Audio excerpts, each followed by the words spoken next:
チャンネルです。今日は、リクエストいただきまして、不安な時どうしてますか、不安とどう対処してますかみたいなリクエストいただきました。で、ちょっと他にもたくさんリクエストいただいているのではあるのですが、ちょっとこのリクエストは緊急性が高いかなというか、自分の中で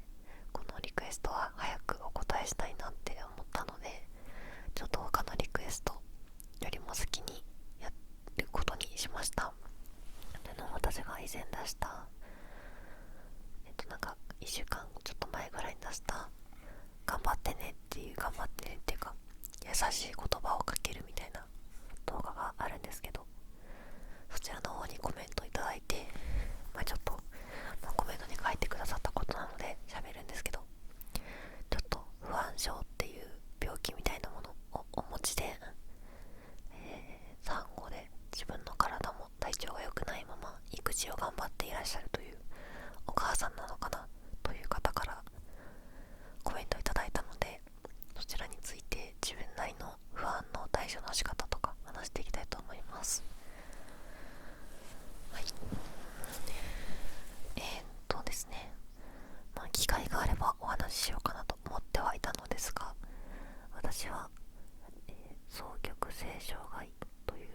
メンタルの病気を患っています。知ってますかね。双極性障害は、躁うつ病と言われていたこともあるんですけど、躁とうつっていう、躁っていうテンションが高くて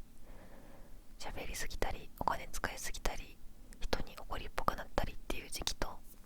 うつ、いわゆるうつ病みたいな死にたいとか悲しいとか泣きたいとか、そういう時期を交互に繰り返すというか、両方の性質を持ってるので双極性障害って言われる病気です。でも双極性障害の人のほとんどはうつの時間がとても長くて、そうの時はあまりないんですね。私も5、6年前からこの病気を患っているんですが、そうがあったのは最初の頃だけで、その後はずっとうつっぽい感じなので、自分的にはこれ本当に私双極性障害なのかなって、ただのうつ病なんじゃないかなって思っていたりもするんですが、じゃあ基本的には私はうつ病の人だと思ってもらえれば、イメージしやすいかなと思います。私は、朝の時もあるし夜の時もある。特に夜夕方4時から6時ぐらいの間が一番一日の中で苦手な時間で、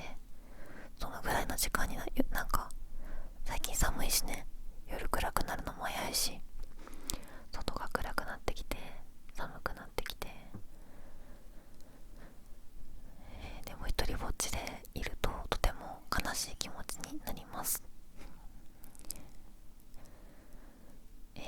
本当に本当に辛くてどうしようもない時は、ソファーとかベッドで寝転がって暖かいお布団にくるまって、お布団とか毛布にくるまって、でじっと好きな音楽を聴いたりとか、好きな ASMR を聴いたりとかしてやり過ごしています。自分は片頭痛も持っているので、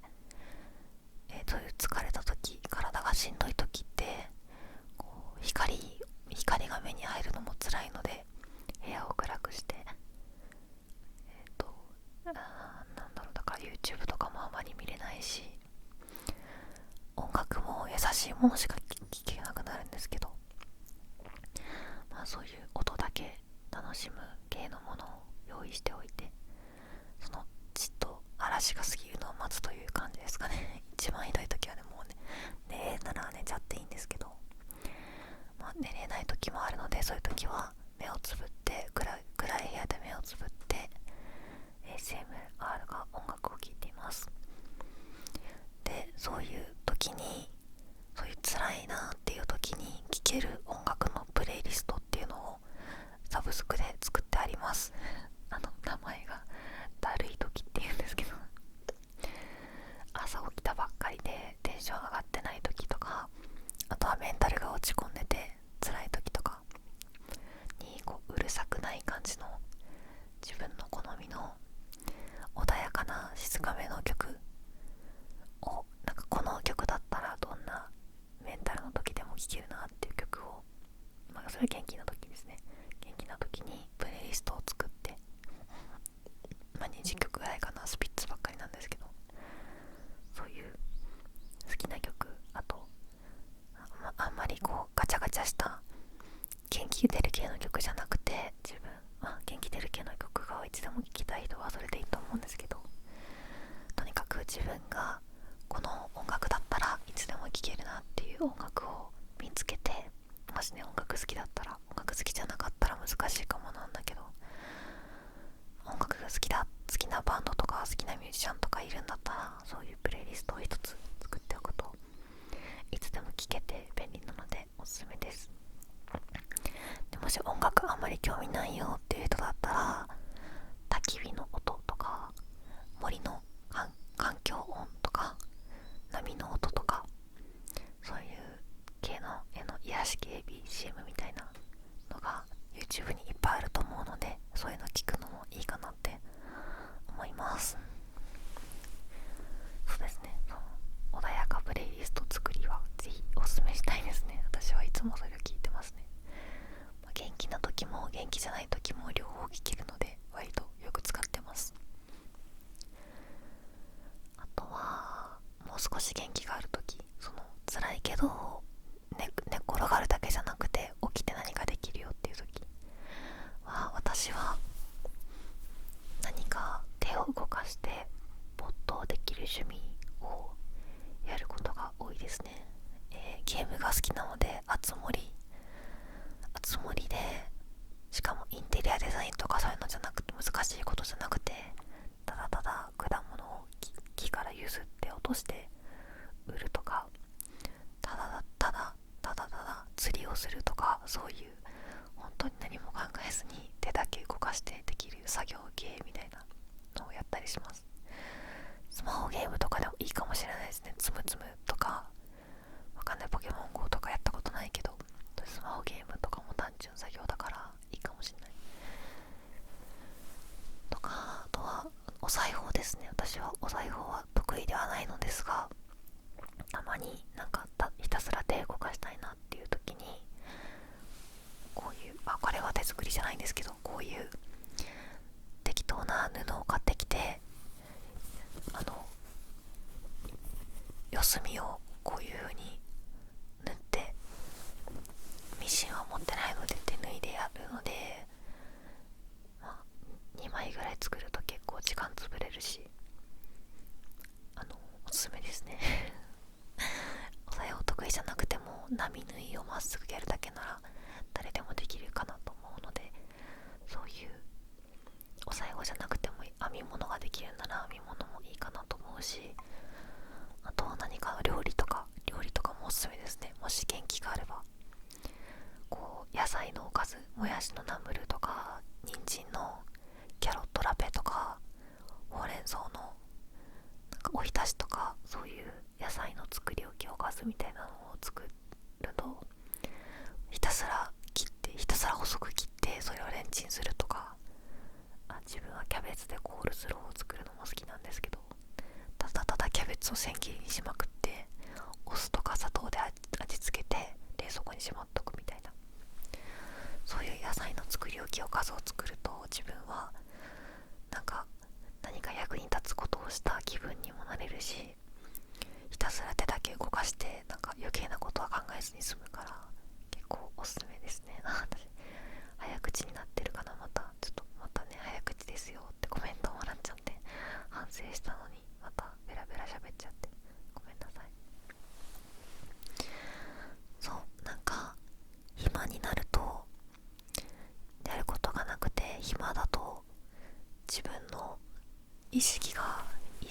その何かゲームとかしてると意識がゲームに向くと思うんですけど、何もやることがないよってなってぼーっとしてると意識が自分に向いちゃうと思うんですよ。自分ってこういうところがダメだなとか、今日も何もできなかったなとか、とにかく自分は私はっていう風に意識が自分に向いてしまって、それが苦しいと思うので、そういう、難しいんですけど、暇な時間を作らない、自分だけ、自分と一対一に向き合っちゃう時間を作らないっていうのはかなりおすすめかなって思いますね。その暇にしているのはいけないとか、あなたが悪いから忙しくしろって言ってるわけじゃなくて、そういう風に自分と二人きりになってしまうと、私はしんどいと思うので、そういう時間を作らない方が楽に過ごせますよっていう。だから体力があるなら料理とかお裁縫とか、運動もいいですね。筋トレとかでもいいし、ゲームでもいいし、何か本読むでもいいし、漫画読むとかでもいいから、何かやるといいかなって思いますね。聞いてくださった方の趣味が何かは知らないんですけど、何か自分の趣味で例えば絵を描くとか、そういう生み出す系小説を書くとか、クリエイティブなことってメンタルが辛い時になかなかできないかなって自分は思うので、そういうクリエイティブ系じゃなくて、お裁縫、ゲーム、なんだろう、編み物、料理とかお菓子作るでもいいし、何か自分の頭を使わなくてもできるレシピ通りやればいいとか、ゲームのルールに従って動けばいいとか、そういう作業的なものを自分の趣味にあればいいし、なかったらちょっと新しく始めてみてもいいと思うので、そういうのいいかなって思います。あとはお買い物も結構おすすめですね。自分はお買い物が好きだからそう言ってるだけなんですけど、なかなかね、多分育児とか頑張っていらっしゃるとお子さんにお金がかかるから、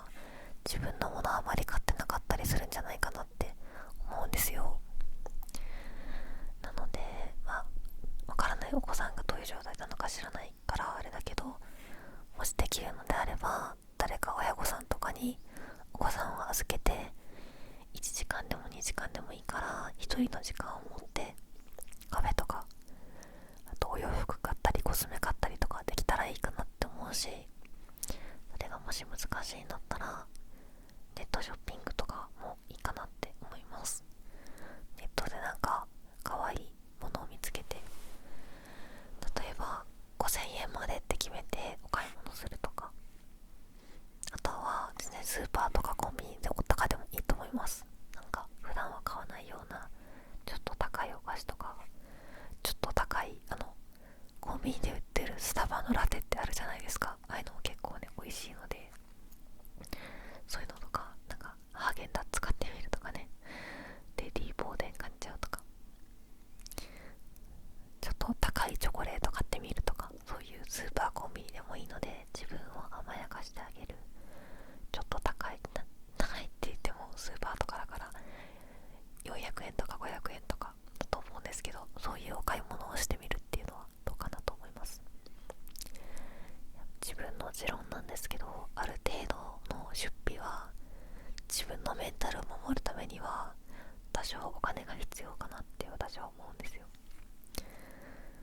全くお金をかけずに暇を潰すとか気晴らしするって結構不可能に近いので、それこそ YouTube 見るとかそれぐらいになっちゃうから、 YouTube 見るのもいいんですけど、やっぱりお金を使う、好きなものを買うとか美味しいものを食べるとか、そういうことを何万も何十万もかけろとは言わないから、ちょっと1000円2000円とかでもいいから、自分にお金をかけてあげると幸せな気持ちになれるかなって思います。どうかな、答えに慣れてるかな、不安にどう対処してるか。自分を責めないことですね。多分そういう、私は不安症っていう病気についてはよく知らないんですけど、自分の病気に関して言うと、よく分かってはいないんですけど、脳みそにその神経物質の異常が起こってる、悲しくないのに悲しいっていう気持ちになってしまう必要ないのに自分を責めてしまうっていうのは私の個人の考え方とかの問題ではもうなくて、脳みその異常らしいんですよ。脳みそが出すホルモンを間違えてるらしいんですよ。でだから自分の病気についてよく知って、ああこれは自分が悪いんじゃなくて自分の脳みそが悪いんだって、私のせいじゃないんだって思うと楽になるかなって思います。やっぱり自分を責めてしまうと、私ってなんかネガティブな考え方でなんて悪いダメな人間なんだろうって思ってしまったり、余計こう負のループに入ってしまうかなって思うので、なんか自分のせいじゃないって、誰かのせいというか脳みそのせいなんだとか病気が悪いんだとか、いうふうに思って、なんか自分のせいだと思いすぎないことが大事かなって思います。あとは何かな私がやってる気晴らしは何だろう。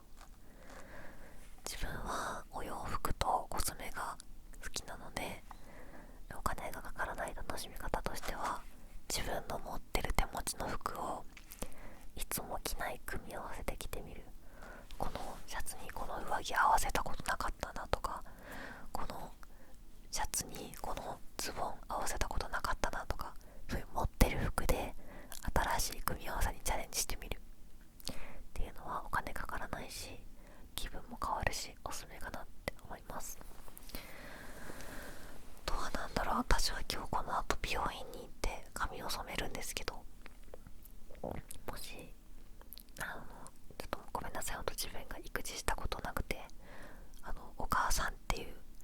立場の方がどのぐらい自由があるものか、どれぐらい忙しいものか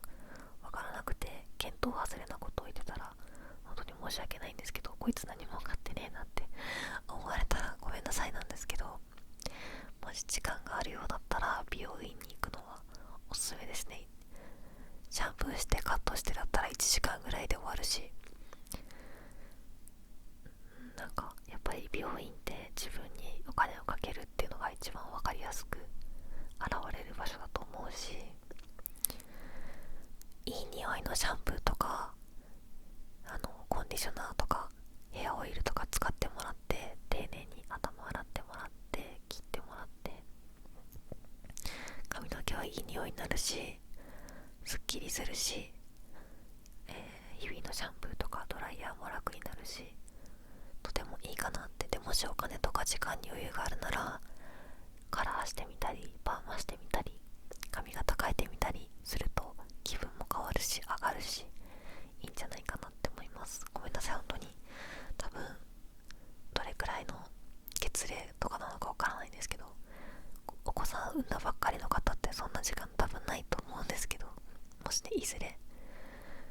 そういう時間が持てる時が来たらそういう風にしてみて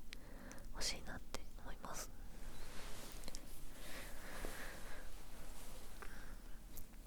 どうかな、なんか少しでも答えに慣れてますかねちょっとこの動画不安ですね。そんなこと言われてもって思われてしまったら申し訳ないなと思うんですけど、あとは不安になった時に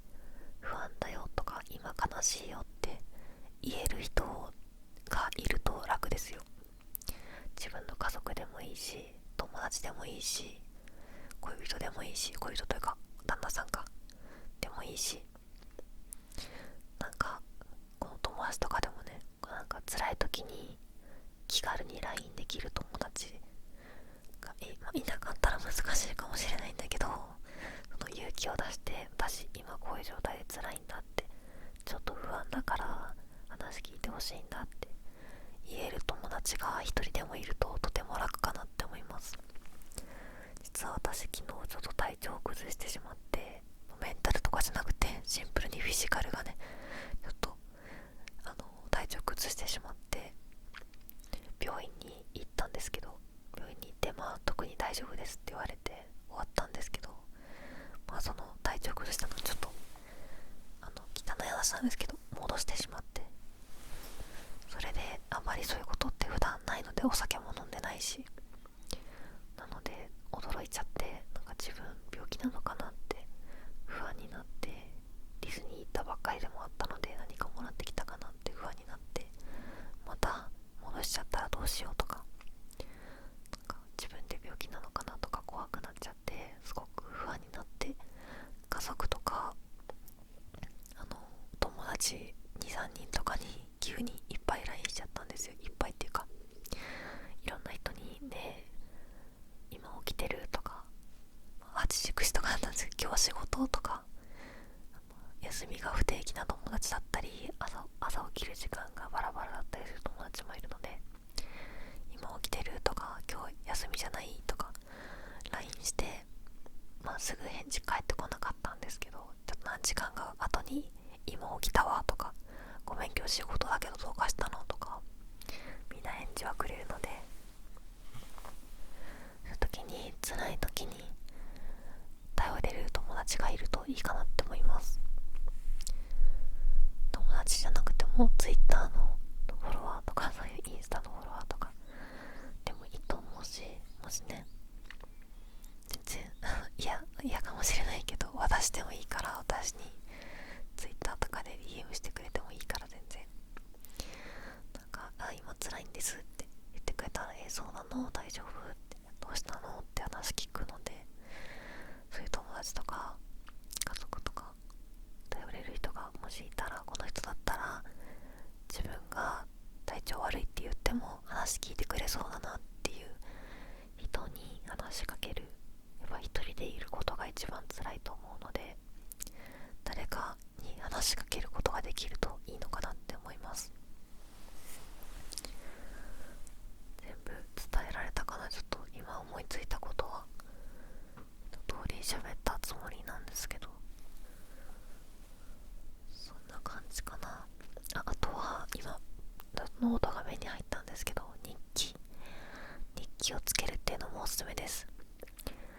ノートとペンを用意してもいいし、スマホの手帳アプリとか日記アプリとかでもいいので、なんか今思ってることを書いてみる。悲しいんだったら悲しいって書いてみる。やっぱり人ってこう頭の中でぐるぐるぐるぐる考えてると、どんどんなんかそれが膨張していくというか、肥大化していくと思うので、一回文字とか、あと喋るでもいいですよ。私はラジオトークっていう一人と喋りを録音して投稿するアプリを何年も使ってるんですけど、そういうところで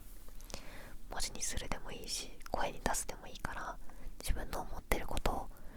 言葉にしてみる。で、言葉にすると、なんか意外と大したことないなとか、悲しいって言ってるけど別に何も悲しいことなんかないじゃんとか、自分はダメだって思ってるけど、あれ今日結構家事できたよねとかなんかゴミ出しできたじゃんとか、食器洗えたじゃんとか、何か思うかもしれないので、意外と言葉にしてみるとすっきりするっていうのはあるかなと思うので、声に出すでも文字にするでもいいと思うので、 Twitter とかよりはもうちょっとまとまった文章を書けるところがいいかなと思いますね。やっぱ文字数制限が短いと書きたいこと書ききれずに終わってしまうし、あとあんまり人に見せない方がいいかなって思う。人に見せることを前提にしてると、例えば辛い悲しいとか書いたら誰かに大丈夫って言ってほしいっていう気持ちも出てきちゃうと思うんですけど、そうじゃなくて手帳アプリだったり日記だったり、そういうパーソナルな場所、他の人が見てない場所で発散するっていうのはいいかなって思います。私がさっき言ったラジオトークっていうアプリは一応他の人も聞けるものなんですけど、私のラジオトークは正直友達1人2人ぐらいしか聞いてないので、ほぼ独り言に近いですね。全然スマホのボイスメモに録音するとかでもいいと思うし、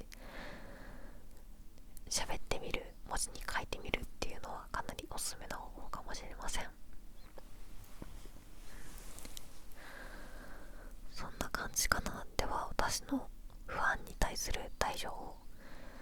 はこれで全てお話してきたかなと思います。思いつくことはなるべく言ったかな。あ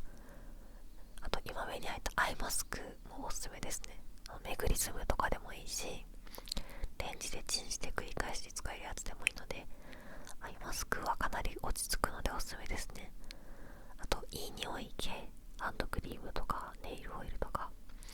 いい匂いのものを使うと気分が上がるし、自分のハンドケアとかにもなるので、いい匂いのハンドクリーム、化粧品、ヘアオイルとか使ってみるといいかなと思います。そんな感じかな。はい、そんなところで終わりにしたいと思います。参考になったでしょうか。ちょっとでもね、辛いと思ってる方の助けになれたら、一個でもこれやってみようかなって思ってもらえたら嬉しいなと思います。ありがとうございました。ではここからはおまけコーナーに移りたいと思います。今日の私の服ちょっと不思議じゃないですか。こういう黒くてボタンがいろんなのがついてるブラウスにサスペンダーして白いショートパンツでパーカーかぶって、ショートパンツにこのハイソックスっていうのを着てるんですけど、これが前からお話ししてた、明日なんですけど、創作コスプレの衣装です。毎年テーマが決まってて、お友達5人グループの中に入れてもらったんですけど、毎年爬虫類とかいうテーマでやってて、今年は海の生き物だったので私はペンギンを選びました。ペンギン、黒と白でペンギンを表してみたのと、スカーフ忘れました。首にスカーフ巻くのに、首にスカーフ、黄色いスカーフを巻いて、こうでペンギンの首の感じを再現する。あとはこのダボっとしたパーカーでペンギン感を演出する。あとは自分が少年、中性的な少年のコスプレがしたかったので、こういうもうカットしたんですけどグレーのウィッグと、あとはこういうエメラルドグリーンみたいな、海みたいな色のカラコンを入れてコスプレしようと思ってます。ということで今日はその試着がてら動画で使おうと思って着替えてみましたバンダナ忘れてることに気がつけてよかったです。この靴下可愛くないですか。ガエルの靴下、ハイソックスが欲しいなと思ってチュチュアンナで買いました。ブラウスは元から持ってたやつで、サスペンダーはアマゾンで、ショートパンツはメルカリで買って、パーカーは普通の服屋さんで買いました。なんで普通に普段の洋服でも使えそうなものばっかりなので、いい買い物したなと思ってます。それは長くなりました。関係ないおまけコーナーまでつけてしまって申し訳ございません。少しでもあなたの元気になるお手伝いができたらとても嬉しいです。 Thank you for listening my story my chat. Please come to my channel again. See you next time. Thank you. ということでありがとうございました。